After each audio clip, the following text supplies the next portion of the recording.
Hello students, this is AJ Yadav from MPIC Rudhauli बस्ती।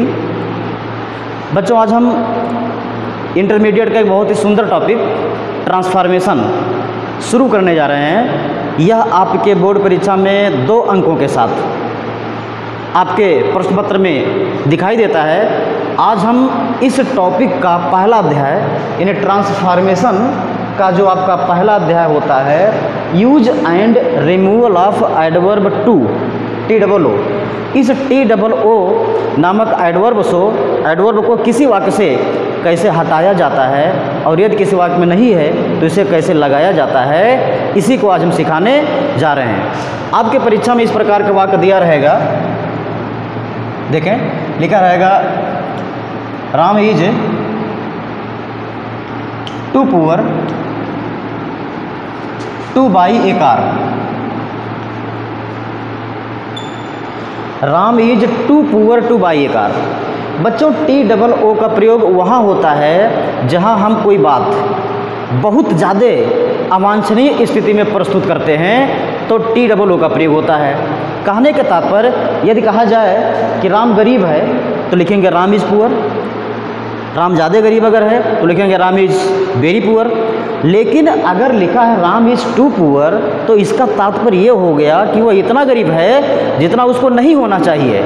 तो ऐसी अवस्था में हम TOO का प्रयोग करते हैं। आपके परीक्षा में बच्चों इसी प्रकार का सवाल दिया रहेगा और इसमें से लिखा रहेगा, rewrite the sentence by removing too. इस टू को हटा करके इस वाक्य को आपको फिर से लिखना होता है, यानी रिमूवल ऑफ एडवर्ब टू। यह देखिए कैसे होगा आपका। यदि हमारे सामने इस प्रकार का कोई वाक्य दिखाई दे बच्चों, तो हमें ये देखना है इस वाक्य में TOO है और टू प्लस क्रिया है। यदि ये दोनों चीज़ें दिखाई दे रही हैं तो हम इस वाक्य को 2 भागों में विभाजित करके इस दिए गए सिंपल सेंटेंस को कॉम्प्लेक्स सेंटेंस में बदल करके हम इसे बदल सकते हैं, टू को हटा सकते हैं और इसे कॉम्प्लेक्स सेंटेंस में भी बदल सकते हैं। हमें करना क्या होता है बच्चों, इस TOO के स्थान पर सो लगा देना होता है, यानी इसका आंसर हो जाता है राम इज सो पुअर। जैसे ही पहला खंड पूरा हुआ बच्चों, यहाँ दैट लगा देना है, यानी TOO के साथ लगे हुए एडजेक्टिव तक एक भाग हो जाएगा, यानी पुअर तक एक भाग हो गया और यहाँ से लेकर के यहाँ तक एक सेंटेंस हमें बनाना है। और उस सेंटेंस को बनाने के लिए हमें ध्यान देना है कि कर्ता का सिलेक्शन पहले भाग से होगा। जो कर्ता यहाँ होगा वही कर्ता यहाँ होगा। अगर इस इन्फिनेटिव का रिलेशन उस कर्ता से है तो यहाँ खरीदने का काम हो रहा बच्चों, और खरीदने का काम राम ही कर रहा है। अर्थात दूसरे वाक्य का निर्माण जब हम करेंगे तो उसमें राम को ही कर्ता मानेंगे। अर्थात आपका वाक्य बन जाएगा, Ram is so poor that ही। राम का कर्ता ही लिखेंगे। अब ही के साथ एक चीज़ और ध्यान देना है कि यहाँ अब ही के साथ जो वाक्य आपका बनने जा रहा है उसमें कैन नॉट या कुड नॉट का प्रयोग बहुत ही अनिवार्य रूप से होना है। तो अगर पहला खंड प्रेजेंट है या फ्यूचर है तो यहाँ हम कैन नॉट का प्रयोग कर देंगे और कैन नॉट के बाद इस दिए गए इन्फिनेटिव को मुख्य क्रिया में बदल देना है। और मुख्य क्रिया में बदलने के लिए आपको कुछ करना नहीं है, बस इसी टू को हटा देना है। तो बचेगा बाई ए कार, यानी आपका पूरा वाक्य बन गया, Ram is so poor that he can not buy a car. अर्थात इस दिए गए वाक्य को हमें 2 खंडों में तोड़ देना होता है। एक खंड बनता है टू के बगल लगे हुए एडजेक्टिव तक, अर्थात पुअर तक। जब पुअर तक हो गया तो यहाँ हमने दैट कंजक्शन लगाया और दूसरे खंड को एक कर्ता के साथ कैन नॉट या कुड नॉट का प्रयोग करते हुए दिए गए इन्फिनेटिव को मुख्य क्रिया बनाते हुए एक नया वाक्य हम निर्माण कर देते हैं। यह आपका ट्रांसफॉर्म हो गया, Ram is so poor that he can not buy a car. एक वाक्य और देख लीजिए, you are too lazy, you are too lazy to get good marks.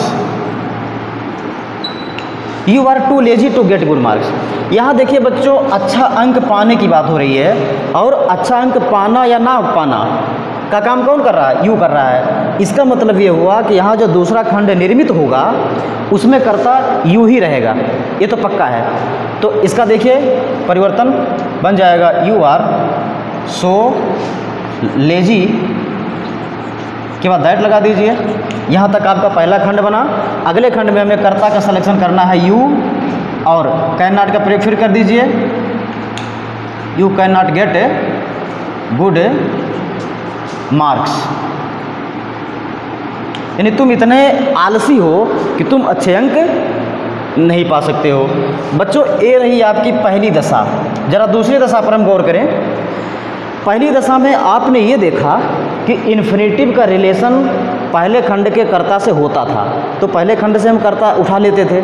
लेकिन कभी कभी ऐसा होता है बच्चों कि इन्फिनेटिव का रिलेशन दिए गए पहले खंड में कर्ता से नहीं होता है। तो ऐसे स्थिति में हम क्या करते हैं? ऐसे स्थिति में जब इन्फिनेटिव का संबंध पहले खंड के कर्ता से ना हो, या ये कहिए कि इसमें कर्ता हो ही ना, तो ऐसी अवस्था में हम वन वन को कर्ता मान लेते हैं। ये दूसरी दशा देख लीजिए। It is too hard, it is too hard, इसको टू पढ़ेंगे, टू गो आउट। बच्चों इस बात पर गौर करिए, यहाँ आपका दिया गया sentence it is too hard to go out में बाहर जाने का काम हो रहा है, लेकिन बाहर जाने का काम कौन कर रहा है यह पहले खंड में स्पष्ट नहीं है। इट तो जाएगा नहीं, इट तो जाने का काम कर नहीं रहा है।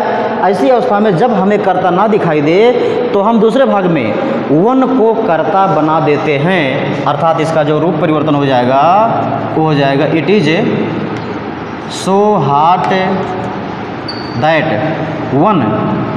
यहाँ वन को हम प्रयोग करेंगे क्योंकि हमारे पास कर्ता अननोन है, अनाम है, कर्ता है ही नहीं। It is so hard that one can not go out. It is so hard that one can not go out, यानी इतनी ज़्यादा गर्मी है कि कोई भी बाहर नहीं जा सकता है। चलिए अगले भाग पर देखते हैं इस प्रकार के एक और बात। The question is too hard to solve. The question is too hard to solve. यहाँ देख लीजिए टू सॉल्व, हल करने की बात हो रही है। अब हल करने वाला कौन है बच्चों? क्वेश्चन तो होगा नहीं भाई, क्वेश्चन हल करेगा, क्वेश्चन को हल किया जाएगा। हल करने वाला कोई है जो इसमें उपलब्ध नहीं है। तो ऐसी अवस्था में फिर कर्ता या तो वन लगाएंगे या वन और नॉट को एक में जोड़ते हुए नन भी कर सकते हैं, यन ओ यन ई। चलिए हम नन का प्रयोग इसमें कर दे रहे हैं, तो आपका आंसर बन जाएगा the question is so hard that. देखिए हम वन और नॉट को जोड़ रहे हैं तो बन जाएगा नन कैन सॉल्व। देखिए बच्चों ये जो हल करना है इसमें कर्ता तो नहीं है, लेकिन जिसको हल किया जा रहा है क्वेश्चन ही है। तो क्वेश्चन के लिए हम लास्ट में इट भी यूज कर सकते हैं, तो सेंटेंस का भाव अपने आप में कंप्लीट हो जाएगा। इसी क्वेश्चन के लिए हमने अंत में इट लिखा है, तो पूरा बन गया the question is so hard. प्रश्न इतना कठिन है कि नन कैन सॉल्व इट, कोई भी इसे हल नहीं कर सकता है। अगर यहाँ पास्ट होता, इसके स्थान पर वाज होता, तो हम यहाँ कैन नहीं लगाते, यहाँ कुड लगाते। बच्चों ये तो दो कंडीशन हो गई, जरा तीसरी कंडीशन पर गौर करिए। बच्चों आपकी जो तीसरी दशा दिखती है कुछ इस प्रकार का दिखाई देता आपके परीक्षा में। The box is too heavy for me to lift. यहाँ देखिए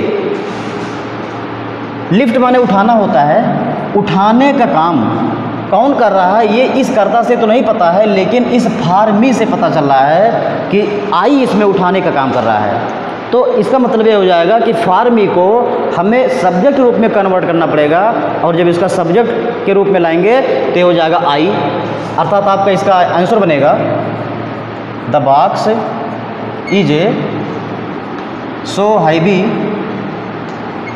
दैट।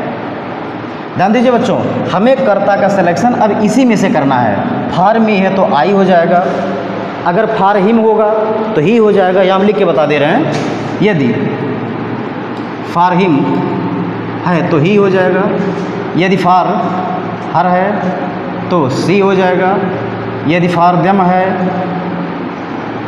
तो दे हो जाएगा, यदि फॉर अस है तो वी हो जाएगा। कहने का तात्पर्य फॉर के साथ जो ऑब्जेक्ट लगा होगा उसे हम सब्जेक्ट रूप में ले आएंगे तो हमारा वाक्य बन जाएगा, यानी the box is so heavy that. अब फॉर में से जब कर्ता चुनेंगे तो आई हो जाएगा और फिर वही काम करना है, कैन नॉट लिफ्ट। चूँकि इस वाक्य में दिया गया प्रथम शब्द कर्ता का काम नहीं कर रहा है बल्कि एक कर्म का काम कर रहा है, तो इसको यहाँ इट के रूप में हमें लिखना पड़ेगा। पूरा बन जाएगा, the box is so heavy that I can not lift it, यानी बॉक्स इतना भारी है कि मैं इसे उठा नहीं सकता हूँ।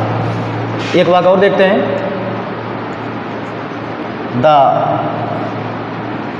Crowd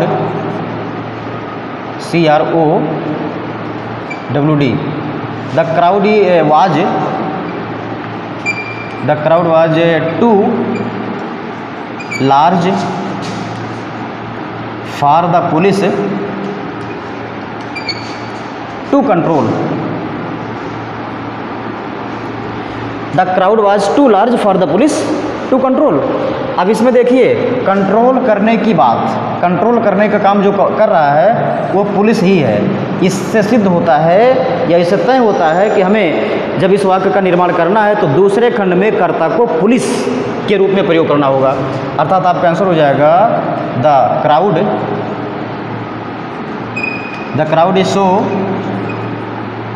large that the police, यहाँ इज नहीं आवाज होगा बच्चों,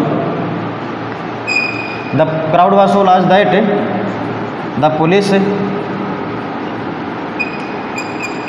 police could not control it, यानी भीड़ इतनी भारी थी कि पुलिस उसको नियंत्रित नहीं कर सकी। देखो बच्चों यहाँ कुड का प्रयोग हुआ है, कुड का प्रयोग इसलिए हुआ क्योंकि आपका दिया गया पहला खंड पास्ट टेंस में था। बच्चों इसकी चौथी शर्त देख लीजिए, जो चौथी शर्त है, कभी कभी TOO वाले वाक्य में इन्फिनेटिव के साथ नॉट लगा होता है, तो जब भी इन्फिनेटिव के साथ नॉट लगा होगा तो हम जब वाक्य को परिवर्तित करेंगे तो कैन या कुड के साथ नॉट नहीं लगाएंगे। जैसे I am too strong not to lift 50 kg। अभी आ रहे हैं, I am too strong not to lift 50 kg। अब इस वाक्य को बच्चों जब हमें परिवर्तन करना होगा तो इसमें नॉट टू लगा हुआ है, यानी इन्फिनेटिव के साथ नॉट लगा हुआ है, तो इसके परिवर्तन के दौरान हमें कैन या कुड के साथ नॉट नहीं लगाना है। अर्थात इसका जो परिवर्तन बनेगा इस प्रकार से, I am so strong that lift, उठाने का काम आई ही कर रहा है, इनमें इतना मजबूत हूँ कि 50 किलो उठा सकता हूँ, तो उठाने का काम आई ही कर रहा है, तो करता फिर से आपका ही आई बनेगा। I am so strong that I can lift 50 kg। बच्चों ध्यान देना है, जब आपके दिए गए सेंटेंस में नॉट नहीं लगा होता था तो कैन या कुड के साथ नॉट लगाते थे, लेकिन अगर दिए गए वाक्य में नॉट का प्रयोग है तो परिवर्तित वाक्य में नॉट का प्रयोग वर्जित है। यही इसकी सबसे बड़ी विशेषता होती है। एक वाक्य और इस प्रकार के देखें, you are too rich not to buy a car. You are too rich not to buy a car, यहाँ भी टू बाई के साथ नॉट लगा है और बाई करने का काम यानी खरीदने का काम यू ही कर रहा है, तो दूसरे खंड में करता यू बनेगा, यानी आपका आंसर बन रहा है you are so rich that you can not, you can, sorry not नहीं लगेगा भाई, you can buy a car. You are so rich that you can buy a car.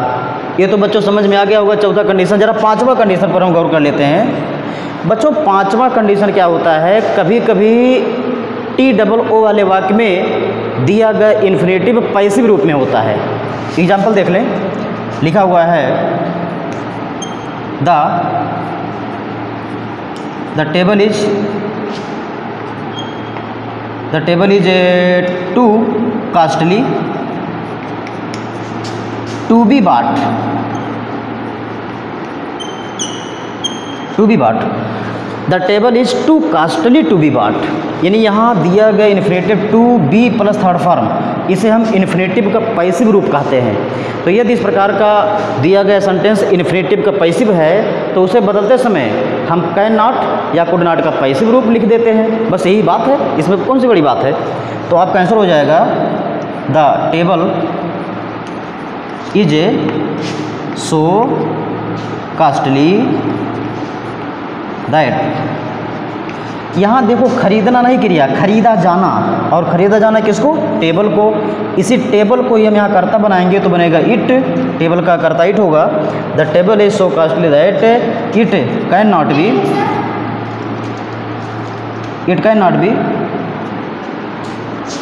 The table is so costly that it can not be bought.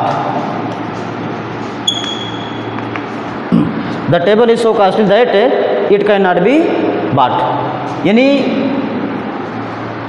मेज इतना महंगा है कि इसे खरीदा नहीं जा सकता है। एक और वाक्य देख लेते हैं। रावणबाज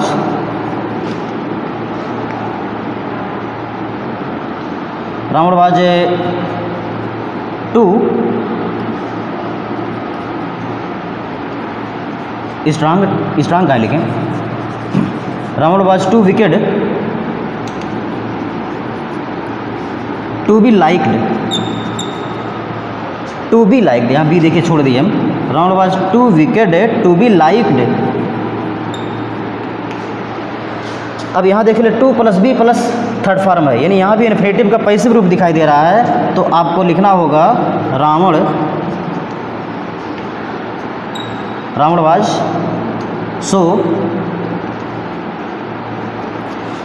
सो विकेड दैट।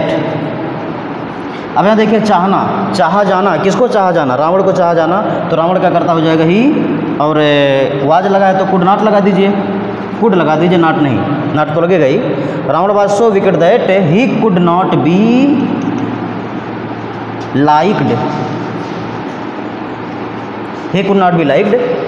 तो बच्चों ये पांचवा कंडीशन भी समझ में आ गया होगा। जब दिया गया वाक्य में आपका इन्फिनेटिव पैसिव रूप में हो तो बदले हुए वाक्य में can not be plus third form लग जाता है, यानी कैन नॉट को या कुड नॉट को भी हम पैसिव रूप में लेते हैं। एक और रूप इसका बच्चों, उसको भी देख लेते हैं।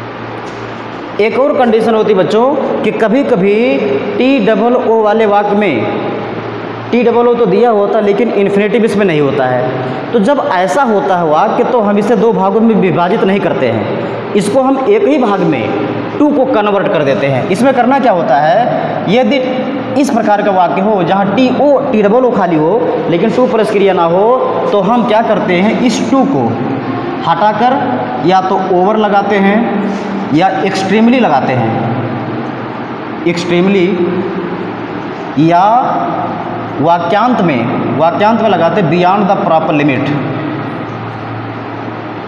BE beyond the proper limit. यानी तीन तरीके हैं, या तो ओवर लगाते हैं या एक्सट्रीमली लगाते हैं या बियॉन्ड द प्रॉपर लिमिट, यानी इसका परिवर्तन हो जाएगा ही इज ओवर फैट। बहुत आसान रहा, इसमें कुछ दम ही नहीं है। अगर TOO खाली हो तो इस TOO के स्थान पर लिख सकते हैं he is over fat, he is extremely fat, या he is fat beyond the proper limit. एक और बनता है, इसको हम डिग्री ऑफ कंपैरिजन से भी चेंज कर सकते हैं, यानी इस वाक्य को लिख सकते हैं ही इज फैटर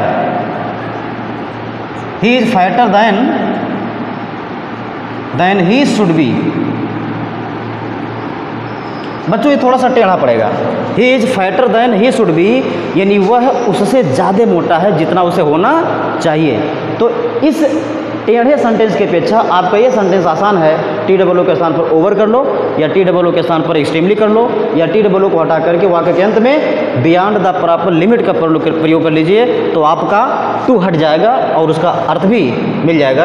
यानी इसका जो डिग्री से बना है वो था he is fighter than he should be. एक कॉम्परेटिव डिग्री से भी हम इसको हटा सकते हैं, लेकिन ये थोड़ा सा कॉम्प्लिकेटेड है, थोड़ा सा टेढ़ा है। एक वाक्य देख लीजिए, the water is clean, the water is clean, इसको भी sorry the water is too clean, the water is too clean को अगर आपको बदलना होगा तो ये चीज़ the water is over clean, the water is extremely clean, या the water is clean beyond the proper limit. समझ गए? अगर हमें डिग्री से बनाना होगा तब इसका आंसर बनेगा the water is a cleaner, CLEANER, cleaner then it should be. तो बच्चों it is a special kind, यह एक विशेष तरीका है। इस तरीके से भी हम टी डबल ओ को बदल सकते हैं, बशर्ते इसमें टू प्लस वर्ब ना हो, यानी इन्फिनेटिव इसमें ना हो, तभी हम इस टू को बदलने के लिए फार्मूला अप्लाई करेंगे। अब हम आपको ये सिखाएंगे कि टी डबल ओ तो लगाना आप हटाना जान गए, लगाते कैसे हैं। टी डबल ओ को हटाना हमने सिखाया, अब आपको बता रहे हैं कि इसको कैसे लगाया जाता है। जिस विधि को आपने टू हटाने के लिए प्रयोग किया उसी को उल्टा कर दीजिए तो आपका टू आ जाएगा। फॉर एग्जाम्पल देख लीजिए, Ram is so weak that, Ram is so weak that he cannot run fast, Ram is so weak that he can not run fast. हमें इसे समराइज करना है, इसे संक्षिप्त करना है, इसे छोटा करना है। तो इसके लिए हमें करना क्या बच्चों, इस सो के स्थान पर टी डबल ओ लगाना है, दैट से ले करके नॉट तक इतना डिलीट मार देना है। यानी आपका जो आंसर बनेगा वो बनेगा राम इज टू वीक, और ये चार शब्द जब डिलीट मारेंगे तो यहाँ टू आ जाएगा, और इस वर्ब को इन्फिनेटिव बना दीजिए, इन्हें टू रन कर दीजिए, to run fast.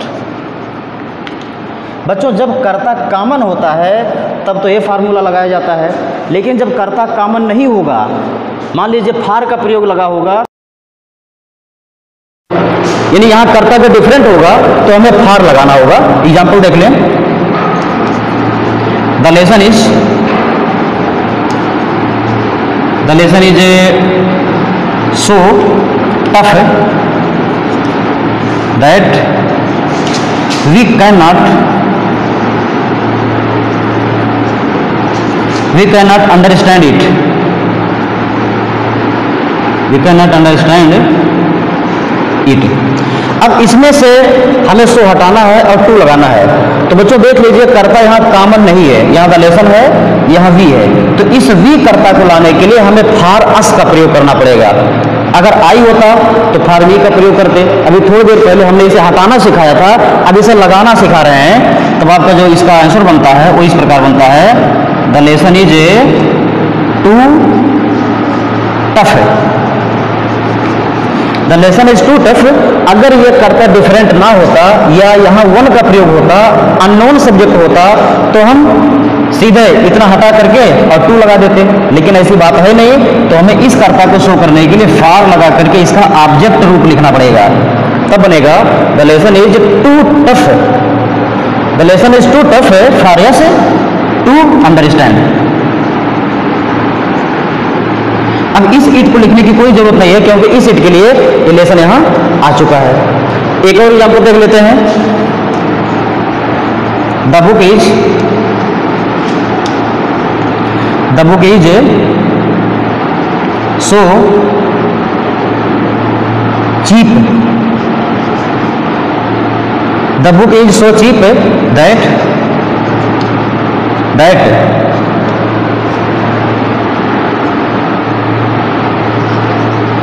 one can buy it।